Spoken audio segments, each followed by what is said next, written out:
Well, good morning, everyone. I want to welcome you one more time to Landing Place Church. We're so glad that you're here today. Whether you're here live, whether you're online, on demand, joining us, we're in the third and final episode of a series, if you're just joining us, called This Is What We Do. We've been looking at one of the values that we have here at Landing Place Church. For those of you who are here live, we have a banner to your upper left. The last one on the list is to live generously. For those of you who are here live, you're coming into Thanksgiving this week, and I think two important words, giving and thanks. What makes us live generously? It's this life of gratitude, it's this life of just realizing how much we've been given and the opportunity to live generously. Last week, I opened up with this question: have you ever been on the receiving end of someone else's generosity that was really impacting to you? Heard a lot of great stories this week about how somebody's reached out and blessed you. Today, I want to turn that question around. Have you ever been on the giving side, the generosity side, the giving side, maybe even just a conduit of generosity for someone else? Year was 2006. We were getting ready to move to Denver from the Chicago area, and I had an opportunity with the church that helped launch Landing Place Church to go to Tanzania, Africa, to partner with one of our current LPC missionaries, Augustine Mpemba and his wife, Dina. They live in Tanzania, Africa. They live all the way on the very top where you see Lake Victoria. Right underneath there's a city called Mwanza. And he lives in Mwanza, a city of about 1 million people. The bishop has incredible influence over Eastern Africa. I mean, he is well known not only throughout Tanzania, but all throughout Eastern Africa. And he had asked for a team from our church to come and teach leadership principles to East African pastors. The level of influence he had was he was able to get 600 pastors from about 7 different countries to converge on Mwanza to spend a week together. So as we're preparing for this, we're getting leadership things ready and biblical principles ready. We said, is there anything that we can bring with us? Is there anything that would help equip these pastors other than just teaching? He said, actually, there are 2 things. He said, the limit for an African pastor on who they can reach has to do with how far they can walk in a day. They have no mode of transportation. They can't afford a bus. They can't afford anything. And so the reach that they have is how far they can walk. So most pastors have about a 5-mile radius of people that they minister to. He said, what would be phenomenal would be to give them bikes. Like, okay. You know what? Why don't we call up Schwinn, Trek, Diamond, every bike manufacturer we know, see if we can get a bunch of bikes either donated or cheap or sent over. He goes, nah, actually, you know what? That's not going to work. Like, really? What's up? He goes, we can't service those bikes. They're really cool. They're really nice. But we can't get parts for them. We're much better off to get Tanzanian-made bikes because then we can get parts for them and they can service them and they'll be able to keep these literally for a lifetime. But okay, that's brilliant. How much is a bike? $100. Okay. He said the other thing that pastors need, most East African pastors do not have an entire copy of the Bible in their own language, which is Swahili. A lot of them have 1 chapter, maybe a couple chapters. If they're really, really in great shape, they may have the Old Testament or the New Testament, but almost never both. We're like, how much is the Bible in Swahili? He goes, $10. Okay. So we went to our congregation and said, hey, we have an opportunity. Some of the couples that were coming were man and woman together, and not everybody needed a bike. We said we needed 500 bikes, and we need 600 Bibles. It's going to be $65,000. And we said, would you be willing to adopt a pastor? Just one pastor. It would be $110 to give a pastor a bike and a Bible. And people responded in the most generous ways, outpouring. Some people responded, I can do more than one. Like, I could do 10 pastors. Somebody said, I could do 25 pastors. We raised $65,000, and I got to be part of a team that when we arrived in Africa, got to give out bikes and give out Bibles. I think we got a picture of that here. And I will tell you, you would think these people won the lottery. I'm not kidding. Like, they couldn't believe it. They couldn't even wrap their minds around it. The people halfway around the world would provide them with a means of transportation. They would provide them with a copy of God's Word. And I'll tell you, the really cool thing was they accredited it all to God. They said, God has provided. We prayed, and God somehow has provided through this American church. It was one of the coolest things I've ever been a part of in my entire life. I remember just walking away thinking, this is the best thing ever. The big idea today is this, that the best possible way for us to use money, the best possible way to use money is to give it away. There's nothing more fun, more enjoyable, more satisfying, more fulfilling than to be able to be generous with other people. It is one of the greatest feelings in the world, and we've been wired this way by God. God has put something in all of us, I think, that wants to be generous, but we struggle to be generous. So let's go back. If you missed week 1 and 2, really quick recap on where we've been because it sets up today. We learned that most Americans buy into 2 myths and 2, I would say, lies from the enemy. And it has to do with how we feel about resources. The first thing we learn is this: most Americans don't feel rich, but in fact, we are.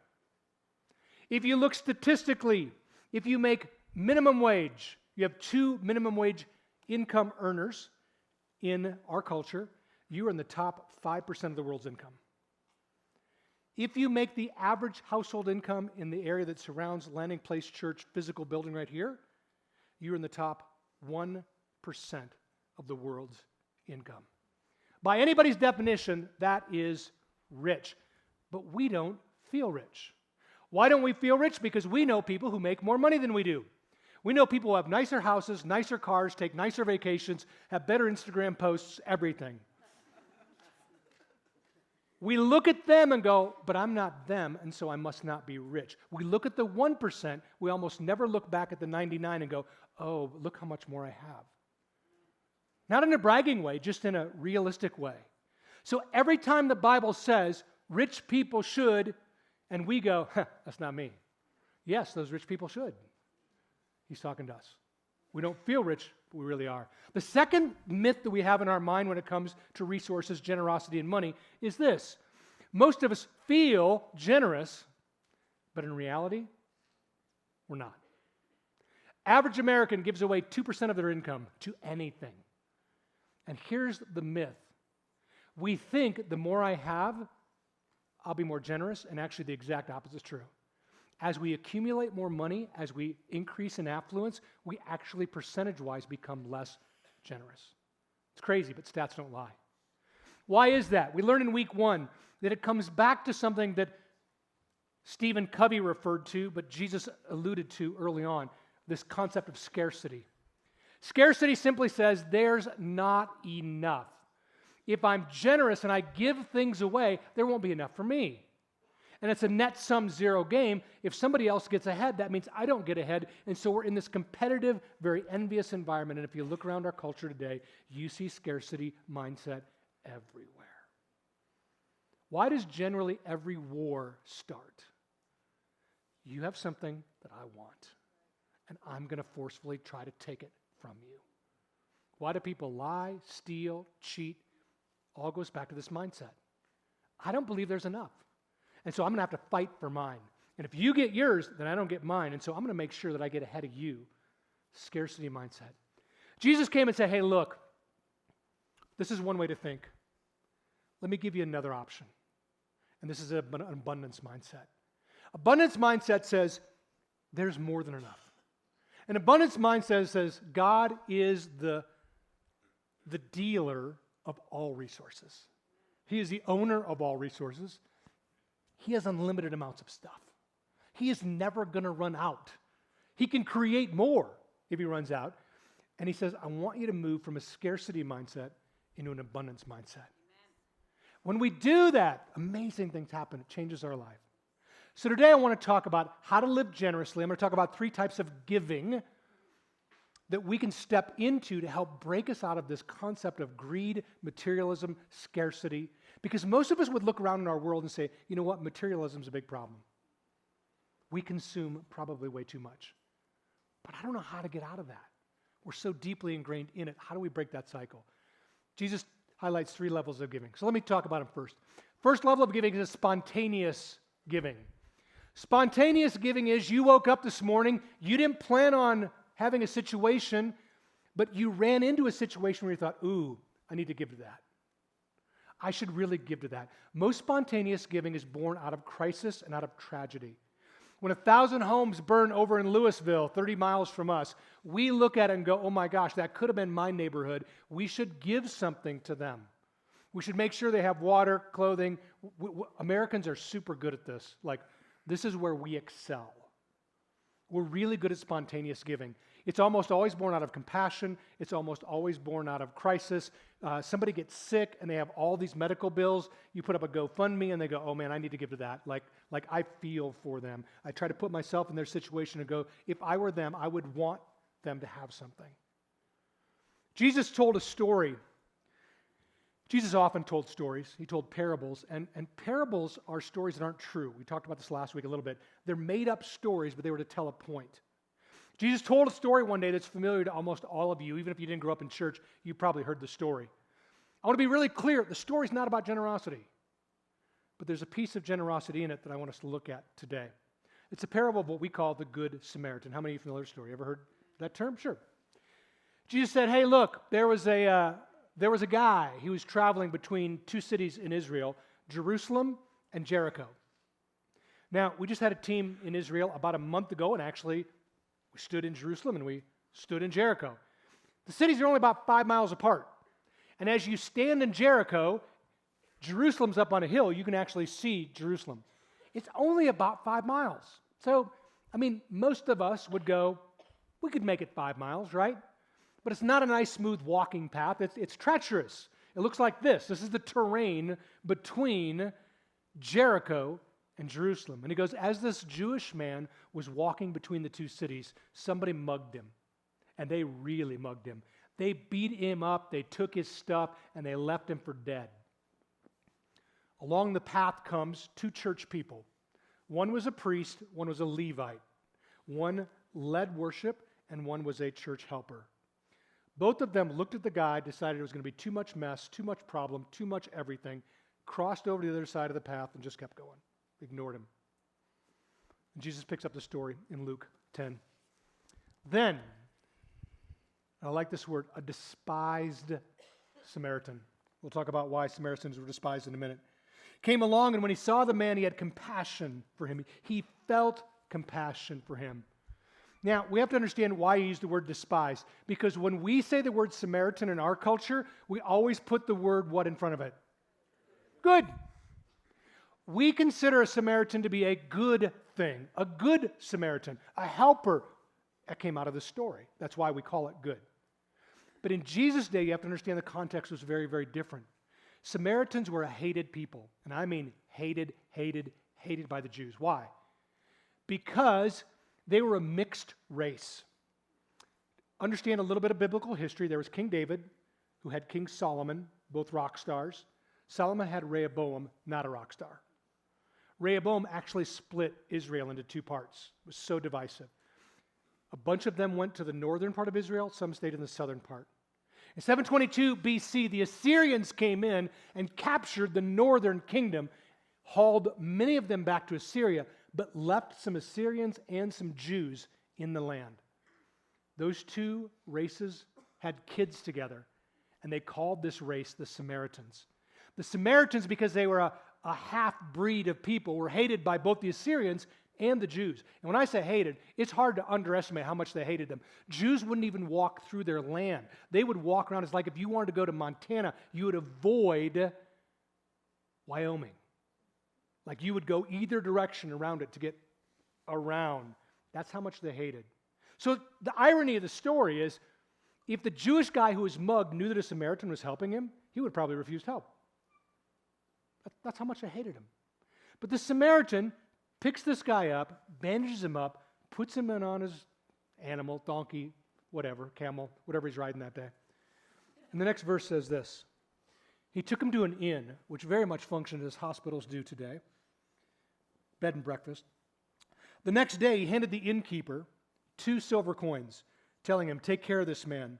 If his bill runs higher than this, I'll pay you next time I'm here. If you go back to the original language, 2 silver coins, it means 2 denarii. A denarii was an amount of money in Jesus' day, and it was equal to 1 day's wages. So I want you to put this in our context for a minute. If you earn minimum wage in Commerce City, Colorado, it's about $100 a day.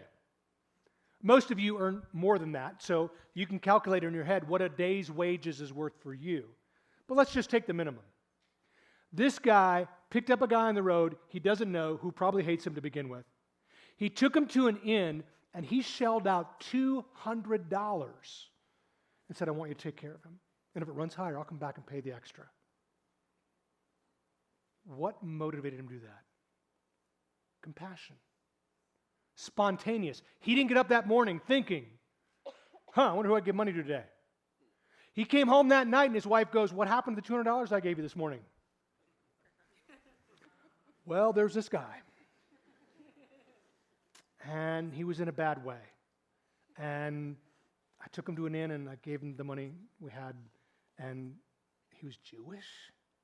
Yeah, a little wrinkle in the story. Spontaneous giving.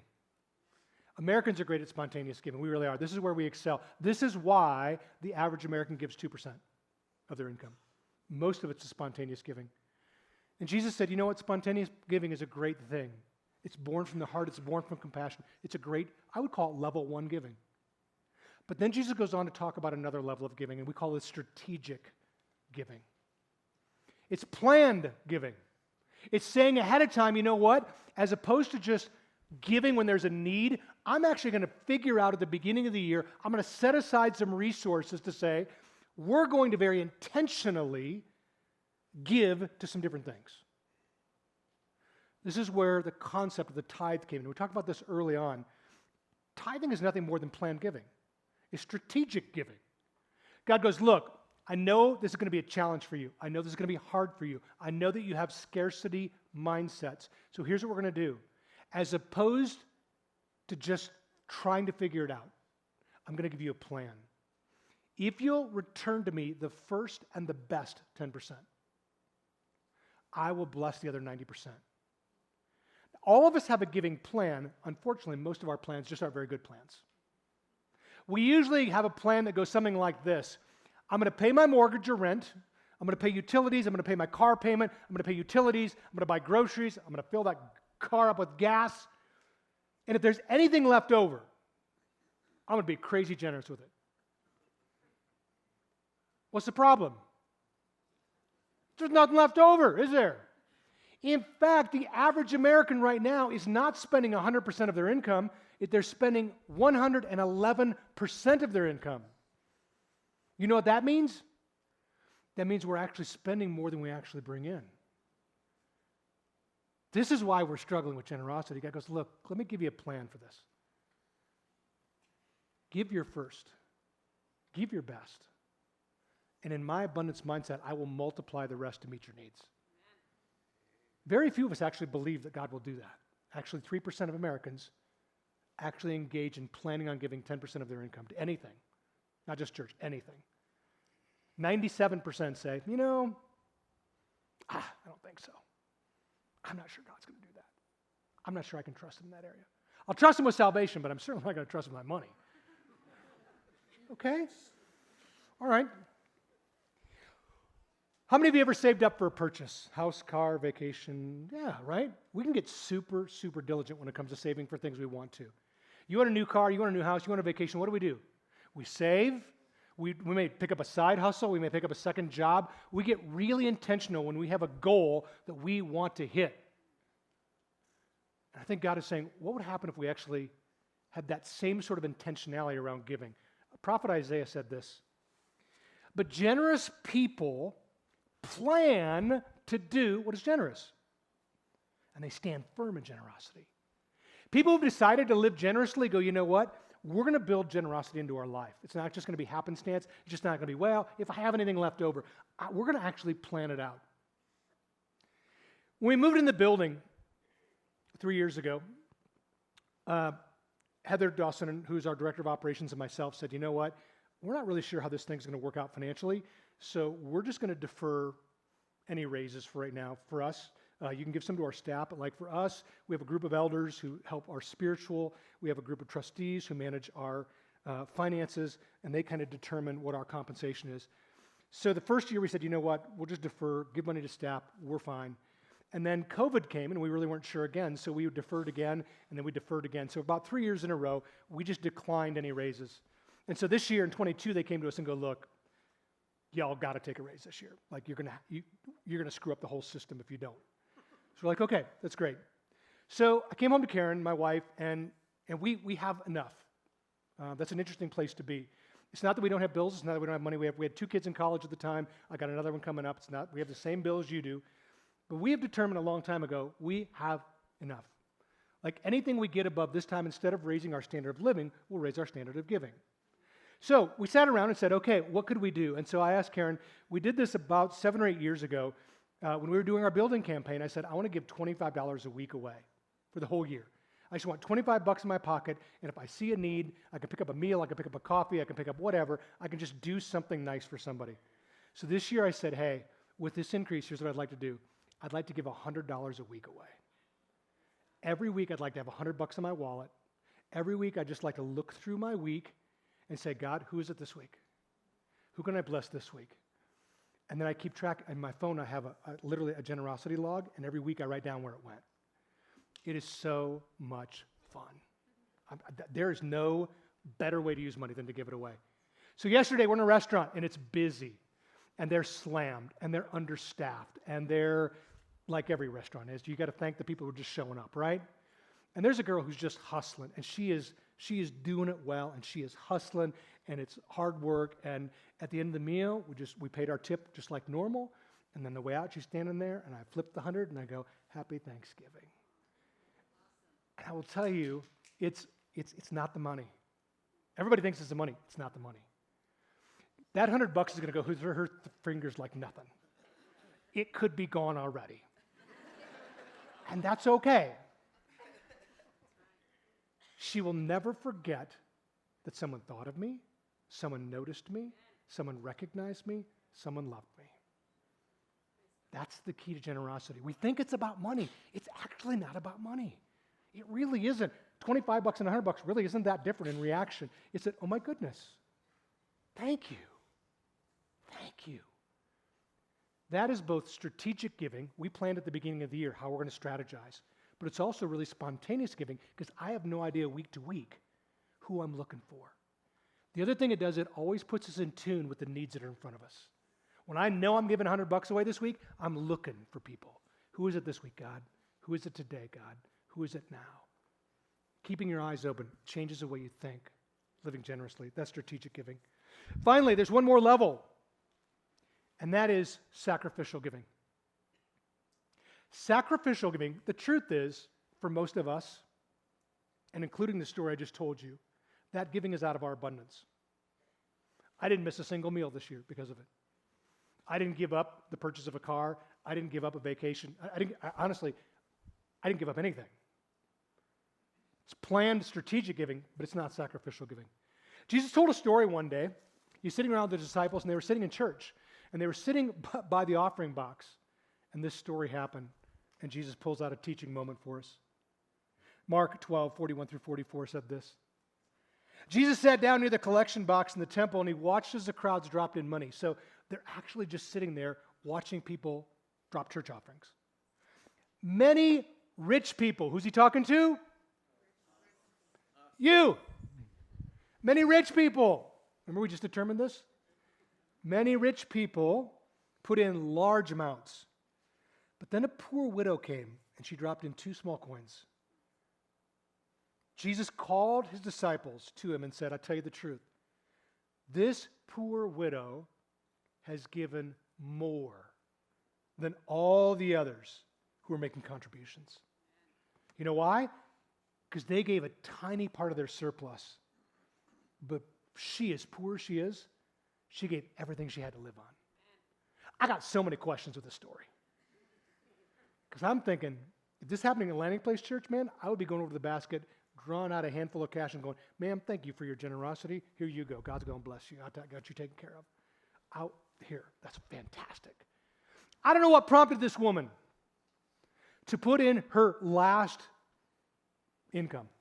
I have no idea why God called her to that. I have no idea what got into her that day that she thought that she needed to give everything away, but she did, clearly. Maybe it was simply for the story. I don't know. Is God asking us to sell everything we have and just give it away? I don't necessarily think so. But I think what he is saying is there are times where he's going to ask you to literally give something up. A lot of times we're just going to give out our abundance and go, you know what? I got plenty. I have more than enough, so I'll be generous. But there are times where I think he's going to say, I'm going to ask you to dig deep.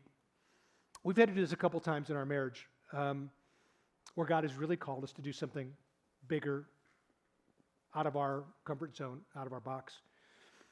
Right as we were starting to talk about building a building, Karen and I came from Illinois, and we had lived in Chicago for a season.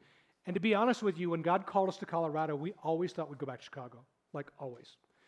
We thought we'll be in Colorado as long as God has us there, whether it's for the rest of our career, whether it's for a few years, but we're going to retire in Chicago. And I don't know if you've ever gotten to the point where you become obsessed with a product and you start researching, but we decided we're going to buy a condo in Chicago, and we're going to buy it now, and we're going to put a lot down on it, maybe half, and then we're going to rent it out for like 10 or 15 years, and then we're going to move back to it. It'll be paid for, and this is great. Condos were about half what they are now. So we began obsessively looking at condos online. I mean, we're looking at neighborhoods, we're looking at prices, we're doing virtual walkthroughs. Every night we're sitting there, look at this, look at this, look at this. And so then one day we finally decide we're going to fly to Chicago, and we're really actually going to put our boots in the ground. We're going to look in these neighborhoods. So we fly there in the middle of February. Probably just a mistake in general. And our first impression was, dang, it's really cold here. And the sun doesn't shine. And it's really windy, and it's super humid. And why are we moving to Chicago again? And there's cute little, what they call brownstones in Chicago. This is it right here. Cutest little condo type things. They're usually 2-story. They got some architectural interest to them. And we've just fallen in love with this type of housing. And so we're wandering the streets into the neighborhoods that we were looking at. And you know what? We are absolutely thoroughly unimpressed. Like, we are like, this isn't it. And we came back from that trip, I would tell you, a little disappointed, but really clear. If there's one thing that I think God really spoke clear to us, it's, you're not moving back to Chicago. Denver's your home now. And we were cool with that. We love Denver. Like, Denver's wonderful. Like, what's not to like here? We just always thought that we would go back. And it was just like this total release. Like, we flew back thinking, we are never moving back to Chicago again. We may go visit. We're not moving there. And God goes, okay, there's one more thing now. All the money you saved up for the condo, I want you to give it the building. Like, whoa, wait a minute. I got some scarcity creeping in. That's retirement money. That's my daughter Morgan's college fund, because we didn't save any money for her. We'd moved. The first 2 kids got funded by eye doctor, but there was no pastor provision for Morgan. In fact, we told Morgan, we tithe your college money. You're banking on God, sister. You are going entirely in faith.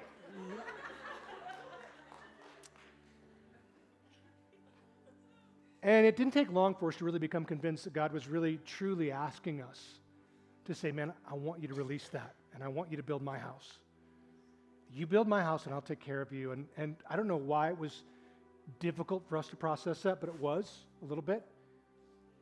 And we kind of got to the point of, again, just really trusting in God and going, God, if this is what you have, we will do this. But it felt like a sacrifice. Like, it really did. Like, it felt like, if we do this, we're not going to be able to do this. And God goes, will you just trust me? And we weren't alone. Hundreds of people at Landing Place Church deferred the purchase of a house, a car, a vacation, and they gave sacrificially so that you could sit today, for those of you here live, in a really nice seat that's not a folding chair, and a metal folding chair that we sat on for 12 and a half years. In a chair that nobody had to set up this morning, and no one will have to tear down once you leave. In this beautiful facility, it exists because people are willing to step into not just spontaneous giving and not just strategic giving, but into sacrificial giving. Why is that such a big deal for us as believers? When we say this is what we do, we just live generously. This is what we do because this is what Jesus did. Jesus laid out the ultimate sacrifice for us. We're just talking about money. Jesus laid down his life for us. He modeled sacrifice. He gave everything he had. And so when we come along and say live generously, we're not trying to tell you to do something that Jesus hasn't already done. He has done so much more. This is what we do because this is what Jesus did. That's why believers are different. When we talk about giving, we don't talk out of some sort of religious obligation. We don't talk out of some manipulation. We don't talk out of coercion or you feeling like you have to. If you feel that way, you have missed the entire point of giving. Giving is fun. Giving is a privilege. Giving is an honor. And giving makes us more like Jesus. When we live generously, and the reason we talk about this so much, when we live generously, everybody wins. The giver wins. The recipients win. Those pastors in East Africa, man, they won. The ministry and the kingdom win. Landing Places had the ability to just be generous with our community. I think we have a kind of a collage of pictures. With some of the resources you give, one of our goals is just to be a blessing to this community. And we'll have a whole team of people go down to one of the poorest grade schools in all of Colorado, Monaco, in the next week. And we will have a Christmas party for every kid in that school. And every kid will walk away with 2 presents. And they'll walk away with people loving them. And they'll walk away.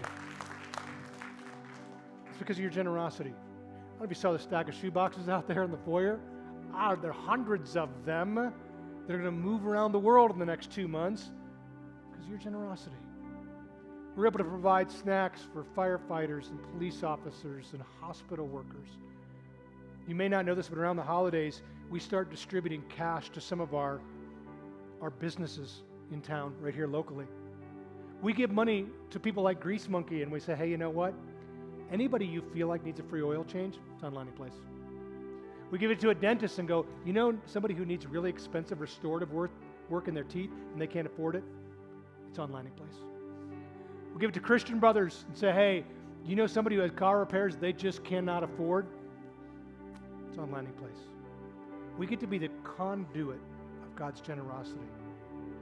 That's because you've chosen to live generously. So, as a pastor of this church, I just want to say thank you. Thank you for those who have stepped into this.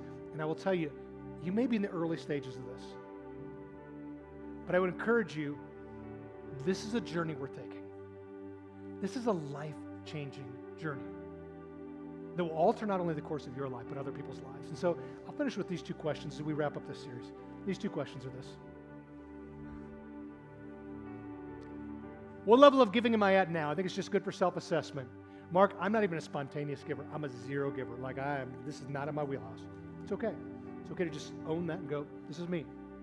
What would it take for you to move into spontaneous giving occasionally? Doesn't need, again, it's not the amount.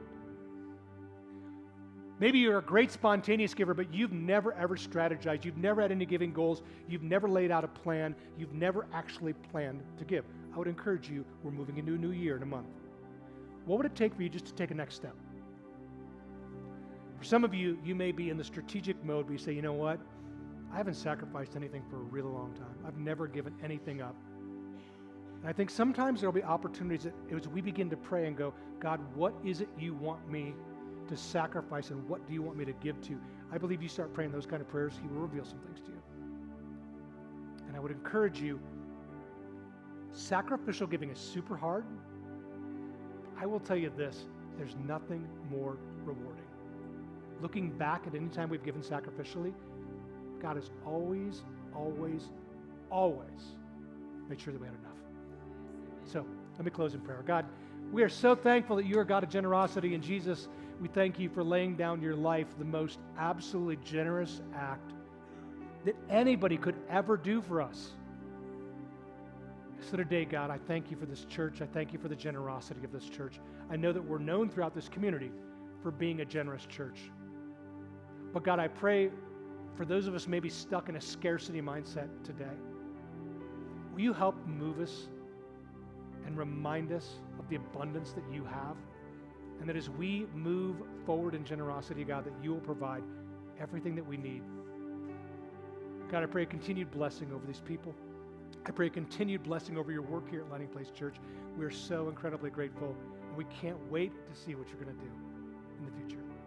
We ask this in Jesus' name. Amen and amen.